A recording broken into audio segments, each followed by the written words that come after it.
Hi, everybody, and welcome to Third Thursday. This is PickFu's monthly chat with our co-founders, John Lee and Justin Chen. Hello. Hey, everyone. Hi, guys. So I am Kim Kohatsu, and today we're going to talk about choosing the audience for your PickFu poll. Now, we actually did a previous Third Thursday about the PickFu panel, which you can watch there. And we talk about, all of these people that are in our panel. But in a nutshell, the PickFu panel is 10,000 people in the US from all kinds of demographic and behavioral backgrounds. And so, with all of those people at your disposal, we really want to talk about, how do you choose the best ones? How do you get the most value out of your poll based off of the audiences that we've got and the audiences that you can choose? So, I want to share my screen here. And I've already inputted my question, and now I'm in the second audience, or the second panel, rather, to build my audience. So, John, the first question here is how many respondents? What do you think I should take into consideration when I'm deciding how big to make that panel? Yeah, so when you're polling, I think the most important thing, the first thing to do is to determine your audience size. So on PickFu with our polls, you can have 50, 100, 200, or 500 people respond to your poll. You can see the options there where Kim has that drop down. Now, most people can get the feedback they need by polling 50 respondents, but sometimes your polls might require a larger sample. So you should keep in mind that you can always add more respondents to a poll after it's completed. So you might be able to start off with 50, and you find if you don't have enough that you need, you can add more after that poll is complete. Yeah, and I think, a lot of people that perhaps have run other kinds of A/B testing, you might wonder, well, is 50 people really enough? And I just want to remind everybody that this isn't like a pay-per-click test where you really should be judging, based off of thousands of clicks or impressions or what have you. These participants are actively engaged in the poll.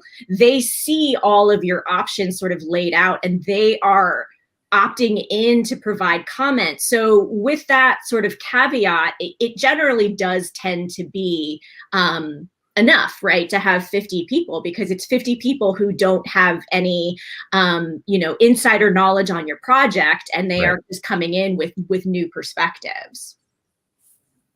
So, the next question here is what type of targeting? And I've got two things to choose here. Justin, why don't you walk through the difference here?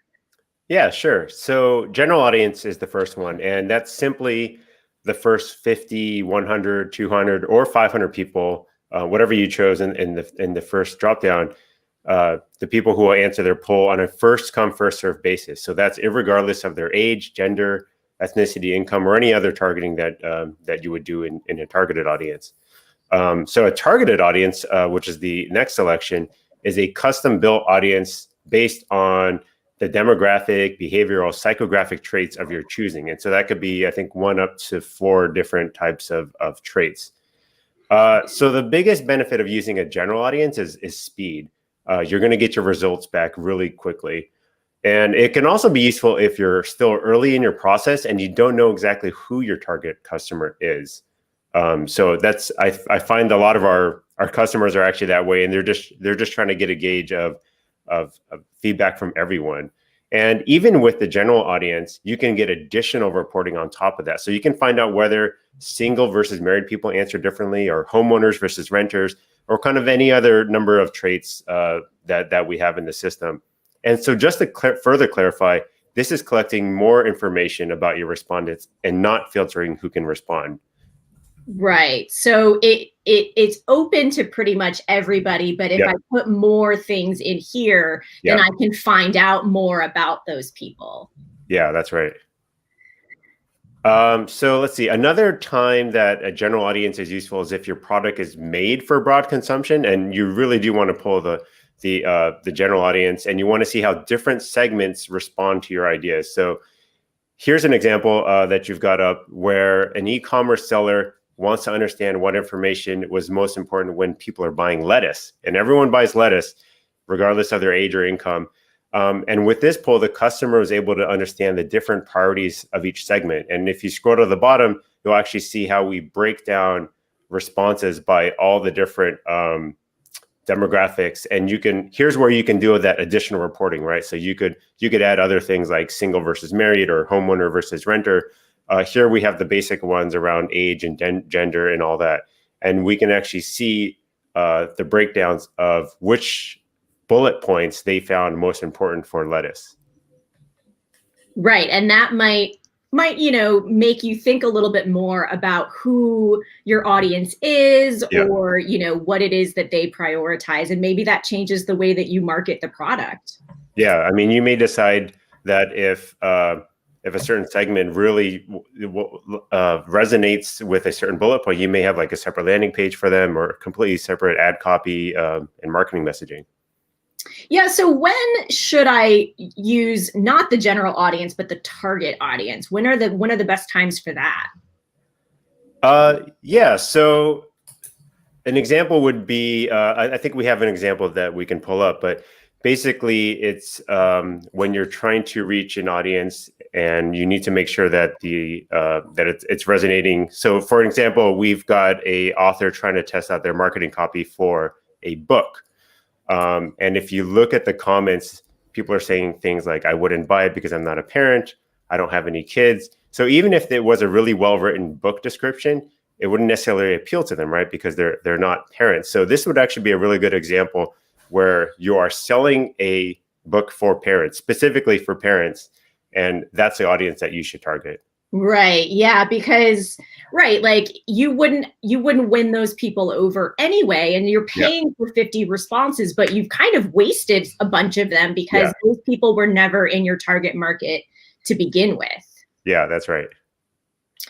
Yeah. So John, why don't you tell us a little bit more about how these targeted audiences work? Yeah, for sure. So custom audiences, they help connect you with the people who fit the behaviors, demographics, and psychographic traits of your ideal buyer or customer. So when you use a custom audience, you control who answers your poll. Poll respondents have to meet the traits that you select. So for example, you can poll only people who have an Android device or iPhone, or people who invest regularly in a 401k. So we at PickFu, we offer over 40 audience targeting traits, and we're constantly adding more. Kim is showing the list right here. You can combine up to 4 traits for targeting a poll. So some of my favorites are whether or not they're an Amazon Prime customer, whether they're a dog owner, whether they play mobile games or takes nutritional supplements. I mean, there's a lot of really interesting ones there. And I think you had an example for testing book covers, right?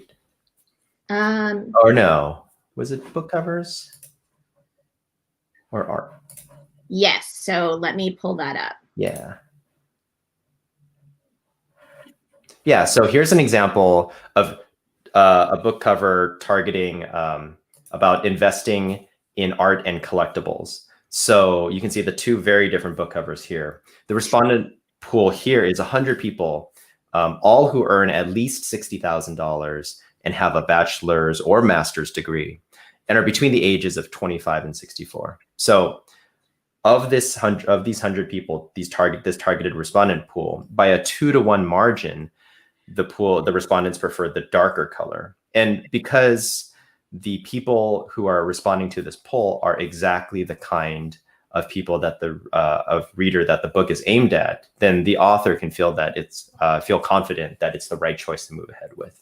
Right. So instead of like that parenting book example, right, where people said like, no, I wouldn't buy this book because it's not for me. This really is kind of for you, right? So what appeals to you as a reader? Exactly. All right, so we talked a little bit about this already, but we've got this section 2 about knowing your respondents. So I really like to take a look at some of the things that we can just collect about our audiences.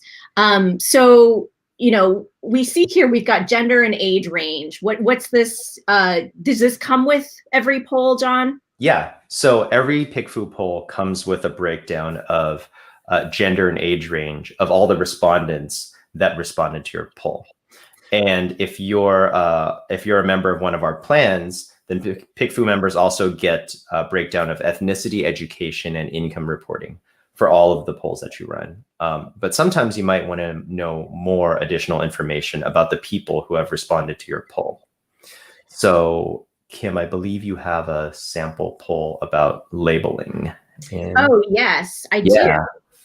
So I actually, I ran this poll the other day, about a hangover remedy.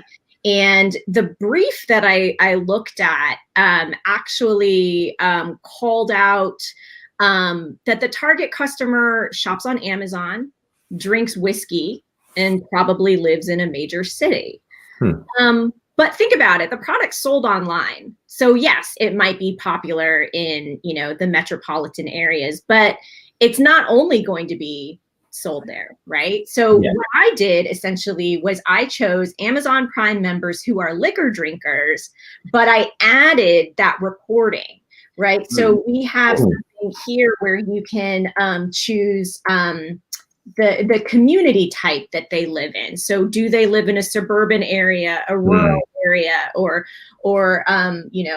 and so, I added targeting down here where I could see the winner just in general of the Amazon Prime members who drink liquor, but I could then also see whether the different community types answer differently. And the nice thing about it was that everybody did prefer option A, so I feel pretty good about it. But what was nice to see is that the differences weren't really great as far as the community type. And so that kind of reinforced the idea of like, sure, maybe just from product knowledge or what have you, most of your orders are going to the major cities, but it doesn't really make a difference as far as, how you package your product. Yeah, that's a great way to use it.